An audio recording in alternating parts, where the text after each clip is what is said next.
How does it feel to watch it back? Well, it's so funny because we finished doing all the color and sound last week. So it's always very odd when you're finishing a film and then like you're in this room. This is an odd room to see the film on a big screen for the first time. I'll be honest. I feel like this is a play, as we know, coming up the hallway, like REO Speedwagon has played on this stage. So not what I was anticipating, but great. Yeah, it's fantastic. And obviously, as part of this event, and I know that there are people here at the conference and in the audience who are in the film or who have been so instrumental in helping us understand these issues, and yeah, it's a great opportunity. Well, first, in terms of the venue, I'll say while we're doing sound check today, there were some smoke machines going on. So yeah, if we can cue those, not sure what's going to happen. That would be great. Yeah. But to your point, a lot of people who are instrumental in making the film are in the audience, and I want to give a big thank you to Unite America and Nick Troiano for making this session and this panel possible. Let's give them a round of applause. One of the producers on the film, Ben Reiki, over there. He's here, Ben. And thank you to all of you for choosing to be here today. I know there's a concurrent session that's a sound bath experience right now. So thank you for, like, I might want to be there if I weren't here. So thank you for taking the time and also, of course, represent us and American Democracy Summit. Thank you for having us. I know many people in the audience from my experience founding Future Caucus, which is a cross-partisan organization of young elected officials, and we worked in Alaska. And now I'm building out the first ever entertainment office for the movements to depolarize America and build a true democracy. So I'm really grateful and honored to moderate this conversation. You all know AJ already, obviously, the director of Majority Rules. Jonathan, who's a former state legislator in Alaska, will have some firsthand experiences to share from this new system that's been put in place. And we have Sila, who's the executive director of New Mexico's Voters First organization, which recently had a major victory to pass semi-open primaries in the state, and she was right at the center of that. So congratulations.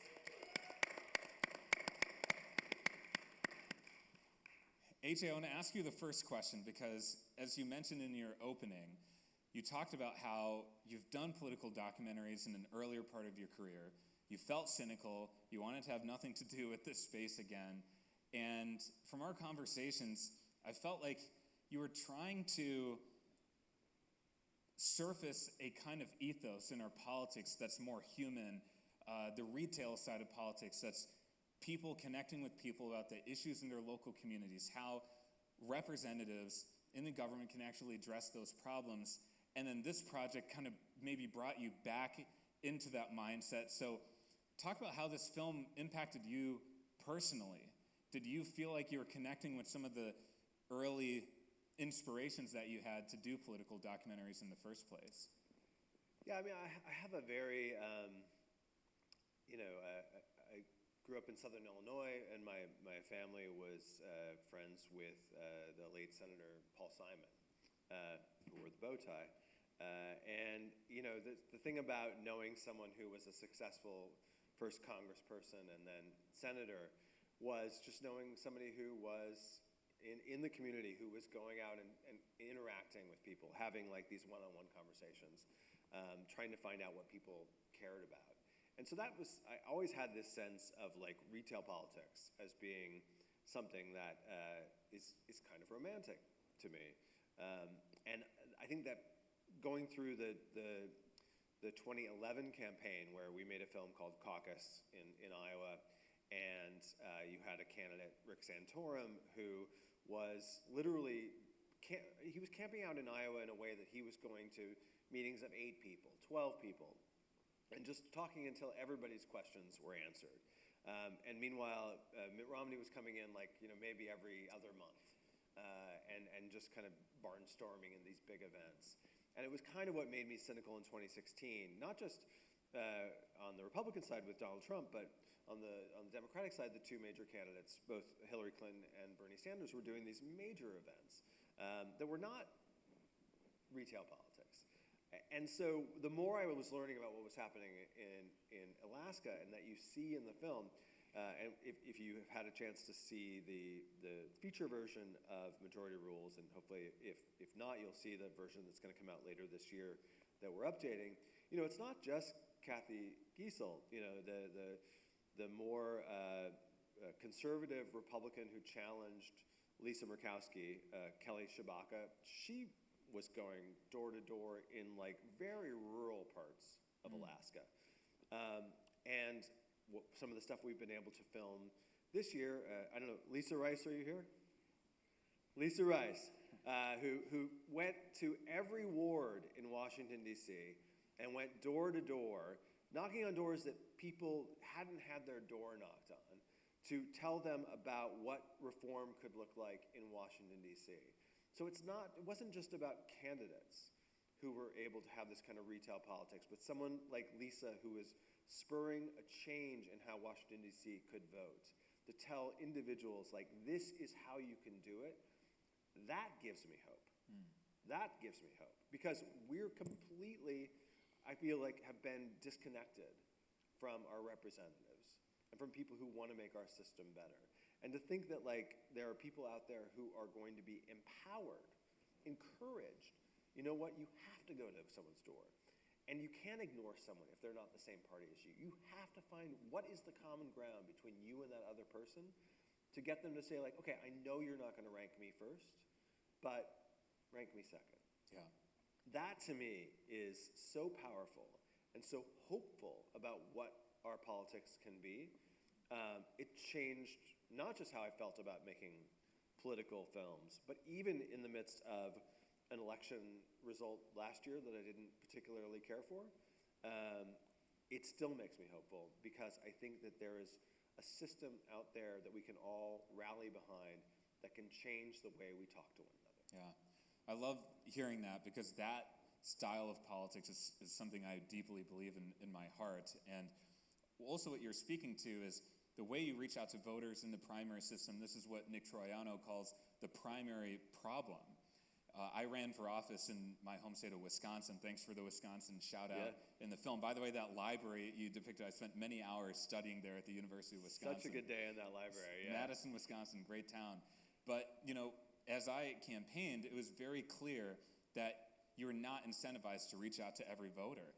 We did that anyway because we enjoyed that, and that's the kind of politics we believe in. But by no means you're incentivized to do that in that kind of system. You only want to reach out to this narrow slice of voters who are actually going to show up to your primary election. Yeah, it seemed like it's a waste of time to do that. Whereas you build a system where, no, it's not a waste of time, it's actually an imperative. Exactly. And so these are incentives that really matter, and that's why I'm so curious to hear your perspective, Jonathan, because you served in the state capitol, and you still continue to interface very closely with leaders at the state capitol in Alaska.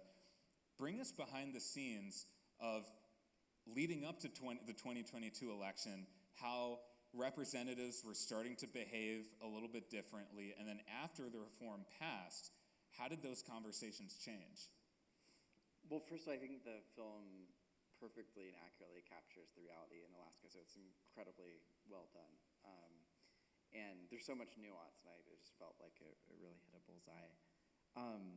So in Alaska, many people here know this, there was a tradition of bipartisan coalitions even before election reform, and it was sort of swimming upstream that was a political reality, but there was enough sort of desire and strategic momentum that happened.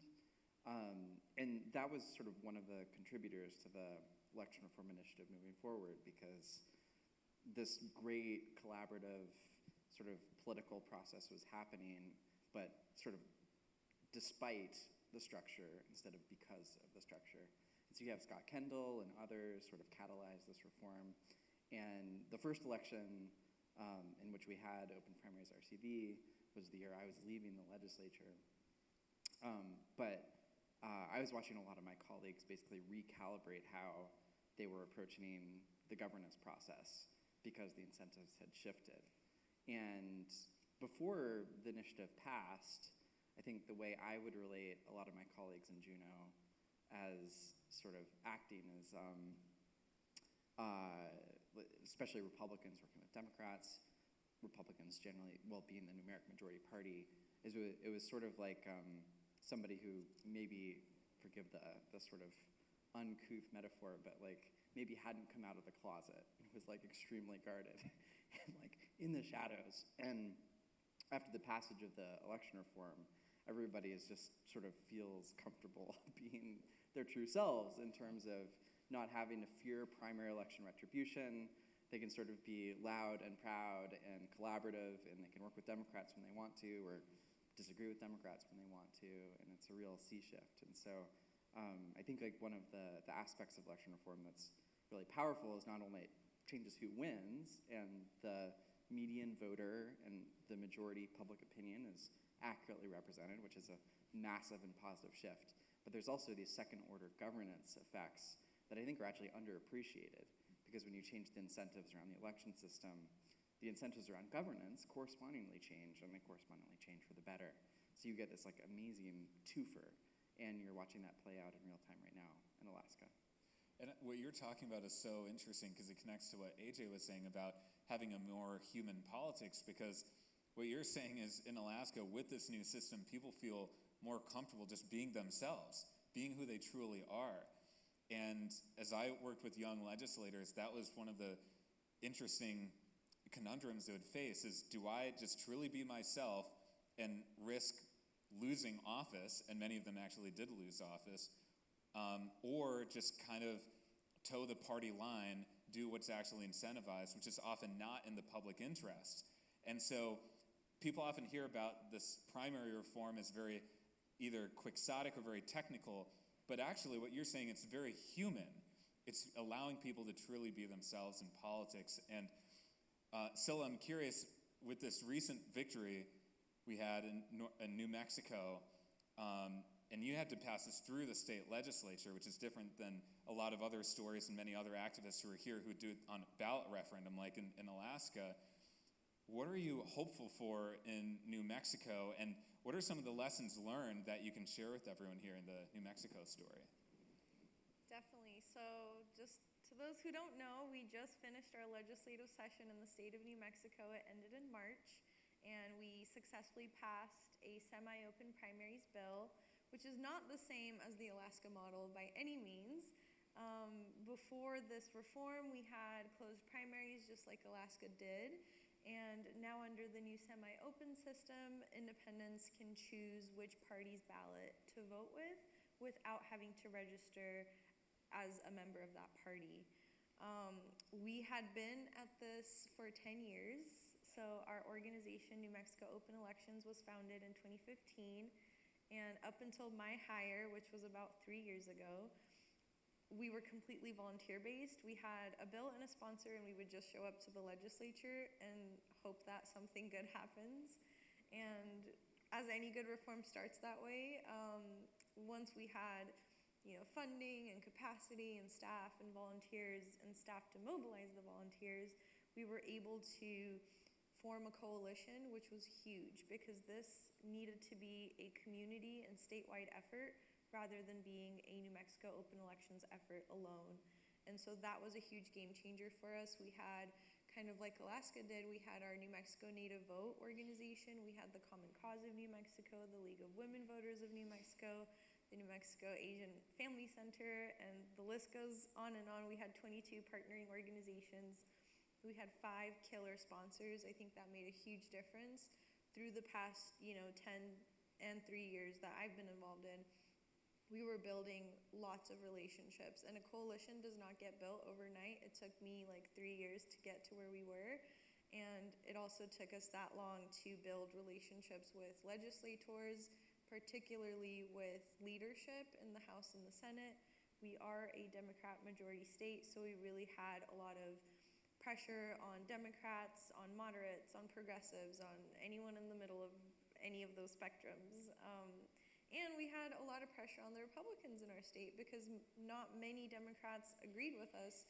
So we really needed this effort to be a bipartisan effort to represent our state because we're not a Democrat-only state. We have had swings in the past, so we really wanted to be very bipartisan in our efforts.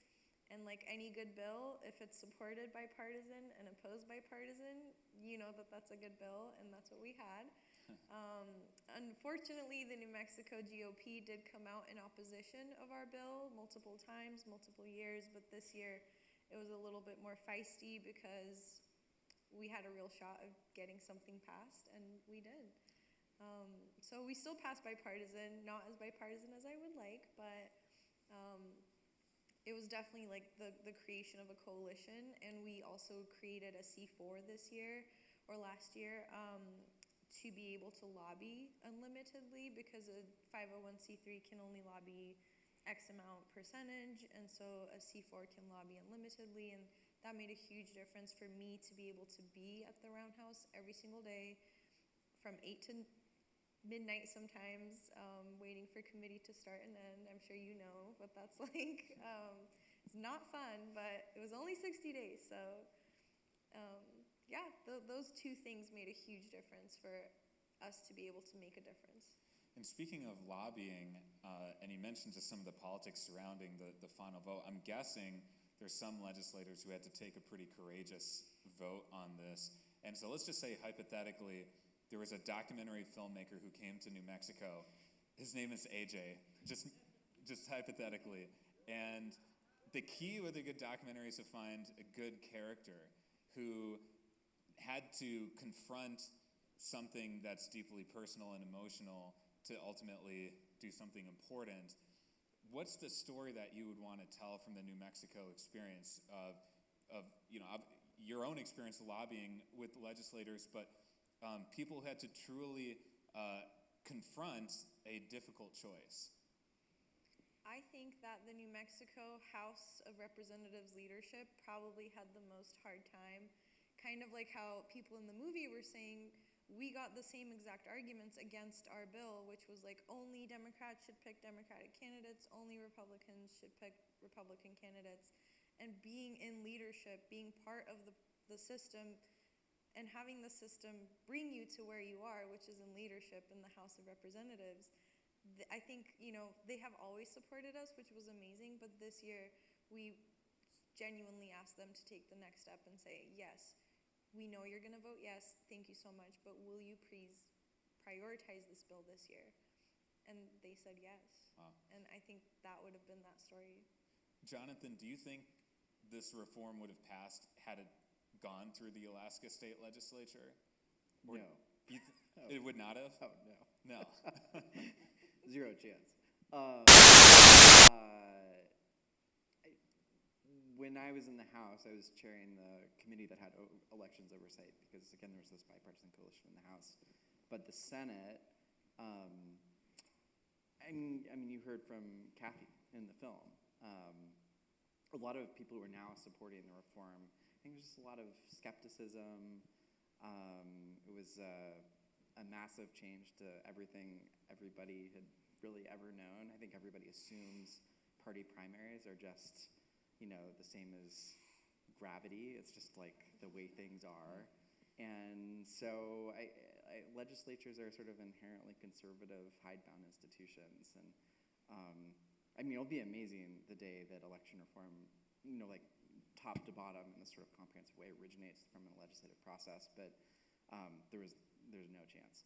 But I think like speaking to the marginal change you're seeing, and you heard this from Kathy, you heard it from Bill Bielikowski in the film, people who were initially opposed, they probably voted against the initiative when it was on the ballot in the privacy of their ballot box, or I think Bill said he did, are now supportive of it. And so when there have been legislative attempts to repeal this, and like that bill came to my committee and I killed it, that was easy, but like now you've got the entire legislature that's like not gonna let that out of committee because the change is so obviously positive.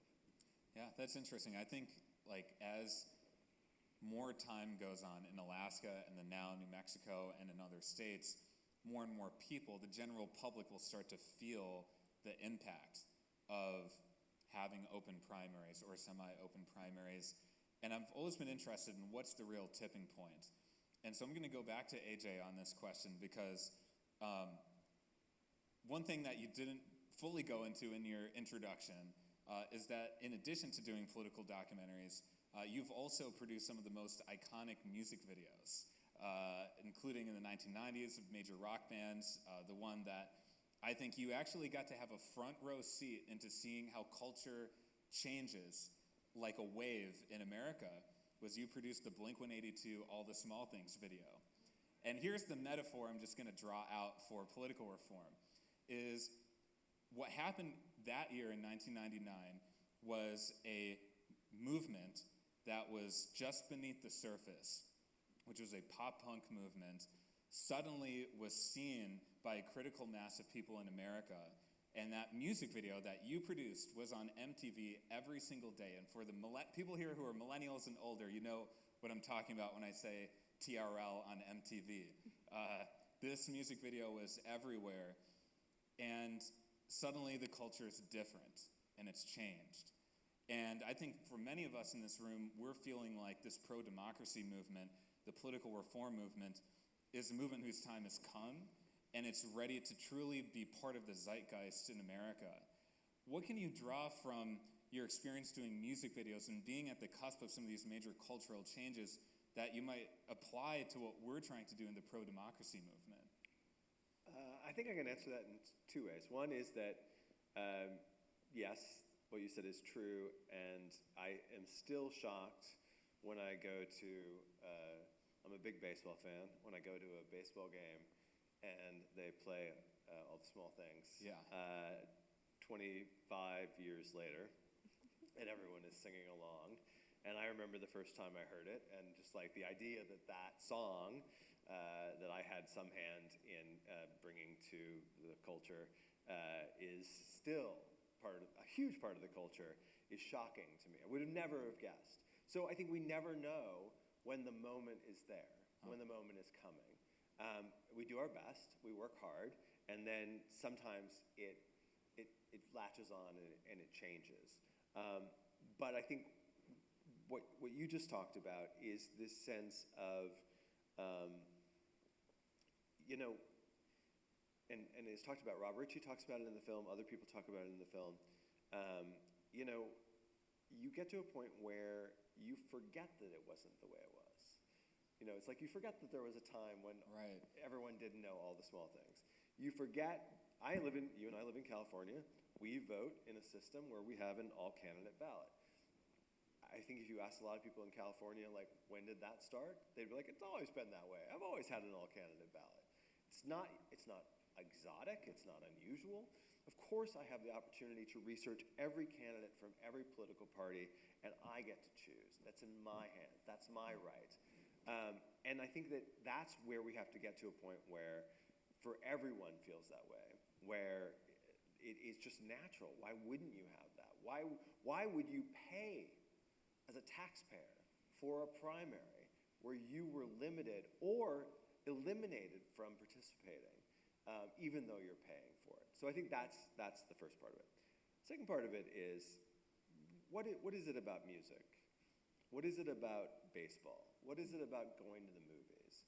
When you have these experiences that are communal, like I go to a Dodger game and somebody hits a home run. I'm sorry, there's probably other baseball fans here, I apologize. But I hug strangers. I high-five strangers. I'm in a movie, I laugh with strangers. I'm in a concert, I'm dancing with strangers. People want community. They want a communal experience. I think every time we feel about how divided we are, it's not shown when we are not pitted against each other. The reality is that we seek being together. And so there are opportunities that we can find in our church life, in our social life, in all aspects of our life, where the idea is we want to find common ground. We want to have these opportunities. So I feel so blessed to have met so many people who are part of this reform community who are trying to do this hard work. And it's hard work. And I think that's one of the things we wanted to not gloss over with this version of the film. It's hard, and when you pass it, you can't step back. You have to fight and fight and fight to keep it until it is no longer thought to be something that is odd. It's just part of your life. Yeah. And I think that's, as we can see from the way people are able to do things in Alaska, more and more politicians are getting elected using this system. In New Mexico, people are going to be elected having passed this reform. Well, we're seeing this in a lot of states. In DC, people have been elected, or will be elected using these new reform systems. And that's the future. Yeah. We might have time for one or two questions, and just as people think of your questions, I just want to underscore your point about culture. Part of the reason why we started Bridge Entertainment Labs is to create a culture for democracy in America and find platforms that are more at the cultural level as opposed to the political level to truly reach people. And I love how you talk about baseball and these experiences in our community that allow us to find human connections across our difference. And like, I connect to that being a Green Bay Packers fan. Like, everyone in the state, it's like a religion. Like, people support the Packers. So creating that kind of common culture where we see our people who might be of a different political stripe as not the enemy, but actually our neighbors, is so important. We need those cultural moments, and that's part of what we're helping to create with Bridge Entertainment Labs. Okay, I think I saw your hand go up first. Hi, thank you. Oh, so glad you shared this updated version with us. I appreciate that you have been updating it and looking at the recent elections. I really liked how you showed, especially with the open primary and how that broadens for the candidate and their incentive to reach out to more voters. It was really interesting with the 2022 election, with Peltola and Palin and then Begich. That was a really interesting election for a lot of reasons. I found a really incredible analysis of that. It was rcvchangedalaska.com, and what it showed was actually that the voters who on their ballots they ranked Begich higher than Palin more than the other way around, and they also ranked Begich higher than Peltola. So you ended up with this situation. We had these two Republicans, and the one got eliminated early, and so then the Democrat won, and that seems to have led to a lot of very partisan backlash. Ranked choice voting has now been banned in 16 states in just a couple of years.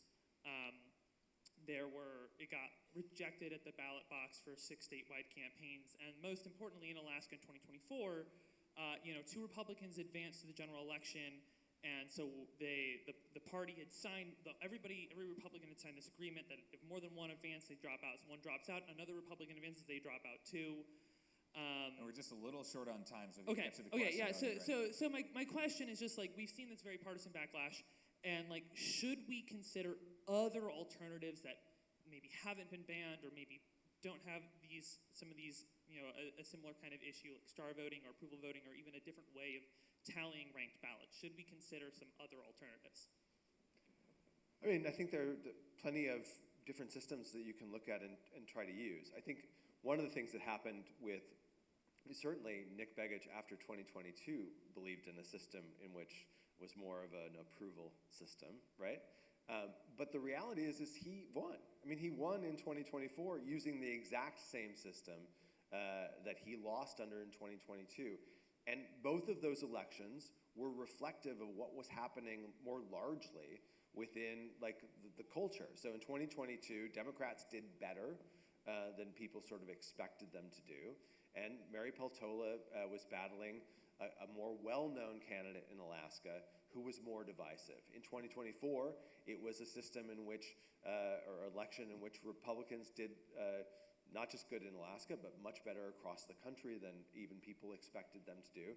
And in that system, Alaska did something that they had never done before, which is that they tossed out an elected congressperson.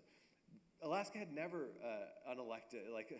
thrown out someone who was a sitting congressperson. They just waited for them to die. It was the first time that they had ever voted somebody out, and Begich won that election. So what the system shows is that it was reflective both of the people's will and it was reflective of what was happening more largely within the culture. So I think what we see from that is that it's a system that is not geared towards Democrats or geared towards Republicans, but it actually is pretty reflective of what the sentiment in that particular election looks like. And hopefully that will make it so that people won't be so divisive about like, oh, we can just say that ranked choice voting or open primaries or semi-open primaries, that it only does one thing.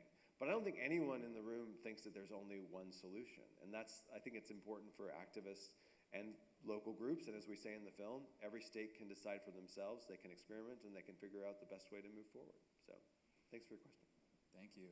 Well, we are at time, but that's actually just a great segue to saying thank you to everyone here who's on the front lines of pushing for many different types of reforms in your states that are so essential for us to feel like we have a voice in our democracy. And that gets back to the original ethos that we started this conversation with. Like, do you truly feel like your voice matters and it leads to real change that matters in your community? And it's a really powerful thing when that happens. It kind of, that energy cascades out to people and more people want to get involved. And that, like, once that kind of sea change happens, I think you get to the cultural moment that we're talking about. Just as we close up here, I want to say again, thank you to Unite America for having the vision to make this film and for you having the vision to be the director of it. Because at Bridge Entertainment Labs, we talk about we are the stories that we tell about ourselves. And so it's important not just to pass a reform, but to tell that story.